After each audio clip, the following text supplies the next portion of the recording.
It seems to me that the way that you fortify your faith in being and in life, in your own existence, isn't to try to convince yourself of the existence of a transcendent power that you could believe in the same way that you believe in a set of empirical facts. I don't think that's the right approach. I think it's a weak approach, actually. I don't think that's the right cognitive technology for that set of problems. That's more technology that you'd use if you were trying to solve a scientific problem. It's more something that needs to be embedded in action rather than in statable belief. And the way that you fortify your faith in life is to assume the best, something like that, and then to act courageously in relationship to that. That's tantamount to expressing your faith in the highest possible good. It's tantamount to expressing your faith in God.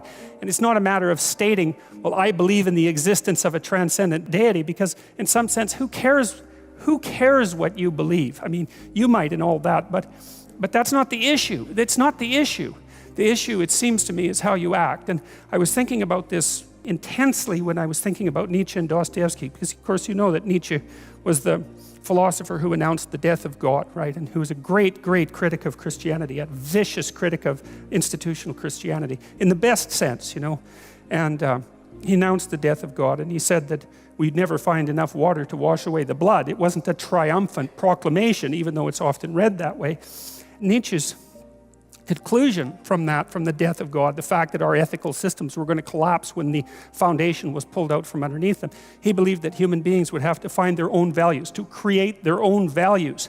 And there's a problem with that, because it doesn't seem, this is something Carl Jung was very thorough in investigating, it doesn't really look like people are capable of creating their own values, because you're not really capable of molding yourself just any old way you want to be. Like, you have a nature that you have to contend with. And so it isn't a matter of creating our own values, because we don't have that capacity. It might be a matter of rediscovering those values, which is what Jung was attempting to do.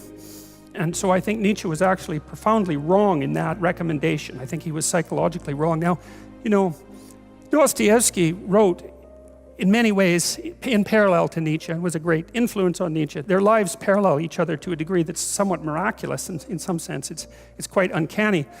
Dostoevsky was obviously a literary figure, whereas Nietzsche was a philosopher, a literary philosopher, but still a philosopher. And Dostoevsky wrestled with exactly the same problems that Nietzsche wrestled with, but he did it in a different way. He did it in a literary manner. And he has this great book, The Brothers Karamazov, and in that book, the hero of the book is really Alyosha, who's a monastic novitiate, a very good guy, kind of not an intellect, but a person of great character, but he has a brother, Ivan, who's his older brother, who's a great intellect and a very handsome soldier and a brave man. And like Dostoevsky's villains, Ivan isn't exactly a villain, but that's close enough. Dostoevsky makes his villains extraordinarily powerful. So if Dostoevsky's trying to work out an argument, he clothes the argument in the flesh of one of his characters. And if it's an argument he doesn't agree with, then he makes that character as strong as he possibly can, as strong and as attractive and intelligent as he possibly can, and then he lets him just have at her. And so Ivan is constantly attacking Alyosha, and from every direction trying to knock him off his perch of faith, let's say. And Alyosha can't address a single one of Ivan's criticisms. He doesn't have the intellect for it, and Ivan has a devastating intellect. It's devastating to himself as well. What happens in The Brothers Karamazov, essentially, is that Alyosha continues to act out his commitment to the good, let's say, and in that manner, he's triumphant. It doesn't matter that he loses the arguments, because the arguments aren't exactly the point. The arguments, in some sense, are a side issue, because the issue is, and this is the existential issue, the issue is not what you believe as if it's a set of facts, but how you conduct yourself in the world.